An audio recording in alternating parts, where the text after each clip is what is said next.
इसमें परमात्मा ने समझाया कि बेटा जो साधनाएं जिन भगवानों को तुम परमात्मा माने हुए हो, इनकी भक्ति करने से मोक्ष नहीं होता, जन्म और मृत्यु का रोग समाप्त नहीं होता। कठिन कठिन साधनाएं करके साधक बड़ी बड़ी यानी देव पद को प्राप्त कर लेते हैं और फिर अपना पुण्य अक्षीण होने पर फिर दोबारा जन्म और मृत्यु में आ जाते हैं। परमात्मा बताते हैं, मन तू चल रे सुख के सागर, जहाँ शब्द सिंधु रत्नागर। अब सुख सागर किसे कहते हैं? शंखों लहर मेर की उपज, कहर नहीं जा कोई, दास गरीब अचल अविनाशी, सुख का सागर सोई। शंखों लहर मेर की उपज और कहर नहीं जा कोई। जैसे कभी कभी एकांत स्थान पर बैठे हो, परमात्मा की याद आ रही हो, उस समय अचानक शरीर के अंदर एक ऐसी हिलोर उठती है, कोई भी बुरा नजर नहीं आता, एकदम शांत स्वभाव हो जाता है, शत्रु के प्रति भी शत्रुता नहीं आती, किसी ने कितना ही दुख दे रखा उसके प्रति भी कोई ग्लानि नहीं रहती। वो लहर थोड़ी सी देर की होती है, उसके चले जाने के बाद कितनी कोशिश कर ले वो भाव नहीं बनता प्राणी का, और उसके बाद फिर वही वो ऐसे है, वो ऐसे है, ऐसे करना है, कोई टेंशन की याद आ जाती है, बहुत सी ऐसी समस्याएं फिर घेर लेती हैं। तो परमात्मा याद दिलाते हैं कि उस सतलोक के अंदर ऐसी हिलोर शंखों वहाँ इतना सुख रहता है सदा। शंखों लहर मेहर की उपजें और कहर नहीं जा कोई, दास गरीब अचल अविनाशी, सुख का सागर सोई। अचल अमर, जैसे जिसको शाश्वत स्थान कहते हैं, वो सतलोक है, सनातन परम धाम, कभी नाश न होने वाला अमर लोक। और वहाँ अमर पुरुष, सत्य पुरुष, वो परमात्मा है। तो कबीर परमेश्वर जी समझा रहे हैं कि कोटि जन्म तो बरमत हो गए, कुछ ना हाथ लग्या रे। पुण्यात्माओं, जैसे आदरणीय नानक साहिब जी जो सिख धर्म के प्रवर्तक हैं, ये आत्मा सतयुग के अंदर वो अम्बरीश राजा थे। राजा अम्बरीश बड़े भक्त थे, सच्चे साधक थे विष्णु जी के, और दुर्वासा जी एक बहुत बड़े सिद्ध पुरुष थे। दुर्वासा के सामने सब कांपा करते थे। दुर्वासा जी उनके घर पर चले गए और उनको कुछ आध्यात्मिक मार्ग अपने हिसाब से बताने की चेष्टा की। और राजा अम्बरीश ने उनकी उस समय तो स्वीकृति दे दी, लेकिन बाद में अपनी क्रियाएं वही रखी। दूसरी बार जब दुर्वासा जी आए, उसने देखा कि वही क्रियाएं कर रहा, तो उसको बड़े दुख हुआ कि तूने मेरी आज्ञा का पालन नहीं किया। राजा अम्बरीश को समाप्त करने के लिए, मारने के लिए एक सुदर्शन चक्र छोड़ दिया, और वो इतना तेज जैसे आग का पूरा गोला हो, और अम्बरीश की तरफ फेंक दिया। सामने बैठे थे, अम्बरीश के चरण छूकर वो सुदर्शन चक्र वापस दुर्वासा को मारने के लिए चल पड़ा। अब दुर्वासा वहाँ से भाग लिया अपनी जीवन रक्षा के लिए। भगवान ब्रह्मा के पास गया, ब्रह्मा ने मना कर दिया कि ऋषि जी यहाँ से जाओ, ये मेरे बस की बात नहीं है, इसे तेरी रक्षा करना। फिर शिव जी के लोक में गया, दौड़ा दौड़ा ऊपर सिद्धि से उड़कर, और पीछे पीछे सुदर्शन चक्र चल रहा है। शिव जी ने भी देखा कि ये तो बहुत खतरनाक शस्त्र है, और ऋषि जी यहाँ से जाइए, यहाँ से जाइए, मैं नहीं इसे तेरी रक्षा कर सकता। विष्णु जी के लोक में गए। और विष्णु जी का पुजारी था अम्बरीश। तो विष्णु जी ने पूछा कि क्या बात करी, क्या गुस्ताखी कर दी ऋषि जी आपने। तब उसने सारी कहानी बताई कि गलती मेरी ही है। तब विष्णु जी ने कहा कि ऋषि जी ये भक्ति मार्ग है, आप जाओ और राजा अम्बरीश के चरण छुओ, वो अक्षमा करेंगे तो तू अक्षमा होगा, अन्यथा नहीं। अब वहाँ उसके पैरों तले की जमीन खिसकी। दुर्वासा ऋषि के हाथ जोड़कर कहता, भगवान आपके दरबार में मेरी रक्षा नहीं है और कहाँ होगी। विष्णु जी कहने लगे आप जाइए, जो मैंने कहना तो कह दिया। अब दुर्वासा वहाँ से भाग गया। फिर आकाश में उड़कर पीछे पीछे वो सुदर्शन चक्र अम्बरीश राजा के चरणों में आकर के वो दुर्वासा गिर गया और कहा मेरी रक्षा करो, मुझे बचा दो। तब अम्बरीश राजा ने कहा कि ऋषि जी मैंने कुछ नहीं किया, आपका किया आपको मिला है। और बात सुनो ऋषि जी, ये भक्ति मार्ग है, इसमें किसी के साथ जोर जबरदस्ती नहीं करनी चाहिए। अपना ज्ञान तो कोई मानता ठीक है, नहीं मानता तो नहीं।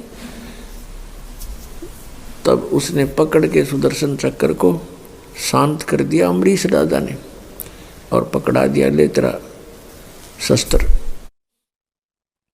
जान बची लाखों पाए, 100 शुक्र मनाए हे ऋषि जी। ऋषि ने कहा कि राजन आप तो सचमुच सच्चे भक्त हो, मुझसे गलती हो। अब वो राजा अम्बरीश अगले जन्म में त्रेता युग में जन्मा। तब तक वो स्वर्ग आदि में अपना पुण्य अक्षीण करता रहा। त्रेता युग के अंदर राजा जनक बने वही आत्मा अम्बरीश वाली। ऋषि सुखदेव जैसे महर्षि को कहीं ठिकाना नहीं मिला, राजा जनक से उपदेश लिया तब उसका कल्याण हुआ। इनका कल्याण कितना होता है, स्वर्ग तक पहुंच जाते हैं उन साधनाओं से, बस इसी को ये कल्याण मानते थे। अब दास जो आपको समझाना चाहता है, हम उसी पॉइंट पर आते हैं। अब राजा जनक जब अपना समय पूरा करके जाने लगा, विमान आया विष्णु के लोक तक। विष्णु का पुजारी था, विष्णु जी के लोक से विमान आया, उसमें बैठकर राजा जनक जा रहे हैं।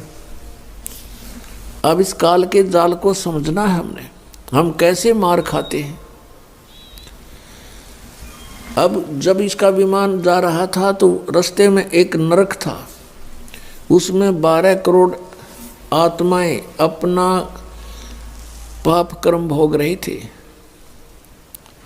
हाहाकार मची थी, चिल्ला रहे थे, उनको कूटा जा रहा था, बुरी तरह पीटा जा रहा था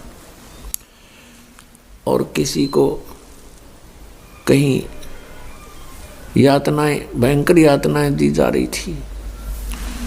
तब राजा जनक, क्योंकि साधु संत दयालु होते हैं, उन्होंने कहा अपने विमान चालकों से कि मेरा विमान रोको। विमान रोक दिया और पूछा कि ये रोने की आवाज़ कहाँ से आ रही है, पता करो। तो उन्होंने बताया कि जो लेकर जा रहे थे वो पार्षद, उन्होंने बताया राजन यहाँ पर एक नरक है और इस नरक में अपने पाप कर्म का भोग प्राणी भोग रहे हैं, उनको दी जा रही यातना से वो चिल्ला रहे हैं। राजा जनक ने कहा कि इनको सबको छोड़ दो, इनको सबको छोड़ दो। तब उन पार्षदों ने कहा कि राजन यहाँ आपका आदेश नहीं चलेगा, यहाँ तो धर्मराज का आदेश चलता है। तब उस राजा जनक ने कहा कि धर्मराज से मेरी बात कराओ। धर्मराज वहीं पर आ गए और कहा राजन आप चलिए, आप तो स्वर्ग के अधिकारी हो, ये तो नरक है। तब राजा जनक ने कहा कि आप इन सबको छोड़ दो और मेरे साथ स्वर्ग भेजो तो मैं जाऊं, नहीं तो मुझे यही छोड़ दो, मुझे भी इनके पास ही छोड़ दो। अब इतने दयालु थे पुण्यात्माओं, ये दयालुता के काम आवेगी हमारे इस तरह की, हम मार न्यू खाते हैं। अब धर्मराज ने कहा कि ऐसे नहीं आपको यहाँ छोड़ सकते, आपको स्वर्ग के अधिकारी हो, स्वर्ग जाना पड़ेगा, ये नरक के अपना भोगेंगे कर्म, यहाँ तो जैसा कोई करेगा वैसा भोगना ही पड़ेगा। तो राजा जनक ने कहा कि फिर मुझे भी यहीं छोड़ दो, मैं नहीं जाने का। फिर धर्मराज ने एक विकल्प निकाला कि ऐसा करो, आप अपने कुछ पुण्य दे दो इनको, अपने पुण्य संकल्प कर दो, उन पुण्यों के आधार से इनको तेरे साथ वहां भेज देंगे। राजा जनक ने आधे पुण्य दे दिए अपने सारे। इन पुराणों के अंदर राजा जनक की जो हिस्ट्री हम पढ़ते हैं उसमें लिखा कि इन्होंने बहुत बड़े बड़े यज्ञ करे, लाखों करोड़ों व्यक्तियों को वहाँ पर साधु संतों को भोजन करे, भंडारे करे, गौवें दान करी ब्राह्मणों को, ऐसे यज्ञ किया करता था। अब जो पुण्य किए थे उनमें से आधे उन 12 करोड़ को दे दिए। वो 12 करोड़ आत्माएं नरक से निकाल ली गई, विमान में बैठा करके उनको भी राजा जनक के साथ स्वर्ग भेज दिया। अब पुण्यात्माओं, जब तक राजा जनक के द्वारा दिए गए पुण्य उनके साथ हैं, जो 12 करोड़ नरक भोग रही थी आत्माएं, तब तक वो स्वर्ग में रहेंगे। और वो स्वर्ग के अंदर उनके पुण्य जब अक्षीण हो जाएंगे फिर पुण्य उसी नरक में डाले जाएंगे, क्योंकि उनका फिर वो पाप कर्म भी अभी शेष है। और दूसरी तरफ राजा जनक के आधे पुण्य तो वहाँ गए, बाकी इसने वहाँ स्वर्ग के अंदर नाच कूद करके, गाने गुणे देख सुन के वहाँ किए, इनके कर्म बिगड़वा दिए, पुण्य समाप्त हो गए। उसके बाद फिर राजा जनक का जन्म हुआ, उसी आत्मा का, अमरीश वाली आत्मा का। भारतवर्ष में पहले ज्वाइंट भारत था, जो पश्चिमी पाकिस्तान के तलवंडी गांव में श्री कालूराम मेहता खत्री अरोड़ा के घर पे, और उनका नाम रखा गया नानक चंद। अब पहले जब यही पुण्यात्मा राजा थे, राजा अम्बरीश राजा जनक रूप में, तो इनके लाखों नौकर होते थे, सैनिक होते थे। पुण्य क्षीण होने के बाद वही आत्मा फिर स्वयं एक सुल्तानपुर नगर में, सुल्तानपुर शहर में एक नवाब के यहाँ स्वयं नौकर लगे। और यदि परमात्मा उनको नहीं मिलते तो इस कलयुग में तो पाप ही पाप हैं, कोई पुण्य बनता ही नहीं। तो वही आत्मा फिर 84 लाख योनियों में चले जाते हैं। वो परमात्मा कितने दयालु हैं। अब इस प्रसंग को यहीं समाप्त करते हैं। अब हम फिर आते हैं वापस कि कोटि जन्म तन भर मत होगे, कुछ ना हाथ लगा रे, कुकर सुकर खरबया बोरे, कौआ हंस बुगारे। कोटि जन्म तू राजा की, ना मिटी न मन की आशा, भिक्षुक होके दर दर घूम्या, वो मिला ना निर्गुण रासा। कोटि जन्म तू राजा की न्या, है